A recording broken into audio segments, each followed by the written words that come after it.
बिस्मिल्लाहिर्रहमानिर्रहीम। अस्सलाम वालेकुम व्यूवर्स, कैसे हैं आप? उम्मीद है आप सब ठीक ठाक खैरियत से होंगे।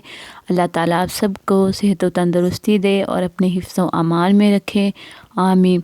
तो व्यूवर्स, आज मैं आपसे अफसोसनाक ख़बर शेयर करने जा रही हूँ, क्योंकि मैं कल भी वीडियो नहीं अपलोड सकी और उसकी वजह यह है कि मेरे दादू जान की तबीयत काफ़ी ख़राब है। वो तकरीबन 15 दिन हो गए उनकी तबीयत ख़राब थी, उन्हें फालिज का अटैक हुआ था और हम हॉस्पिटल लेके गए थे।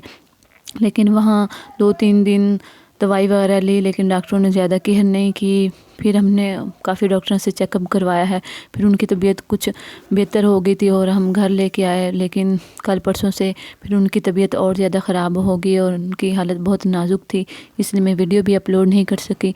तो प्लीज़ व्यूअर्स, आप लोगों से मैं रिक्वेस्ट करती हूँ कि उनके लिए दुआ करें कि अल्लाह ताला उन्हें सेहत व तंदुरुस्ती अता फ़रमाए। हाँ, और एक और मसला भी हो गया था, मेरे चैनल पे कुछ प्रॉब्लम आ गई थी, इसकी वजह से मैं बहुत परेशान थी। मैं पहले टेंस थी और ऊपर से दादू की वजह से बहुत परेशान थी, ऊपर से ये टेंशन का ये चैनल का एक मसला आ गया था। इसलिए प्लीज़ व्यूवर्स, आप सबकी दुआ की ज़रूरत है और साथ की ज़रूरत। प्लीज़ आप दुआ करें कि मेरे सारे मसाइल भी हल हो जाए और अल्लाह ताला मेरे दादू को सेहत व तंदुरुस्ती अता फ़रमाए, आमीन। ये देखें व्यूवर्स, ये हमारे दादू अम्मा है।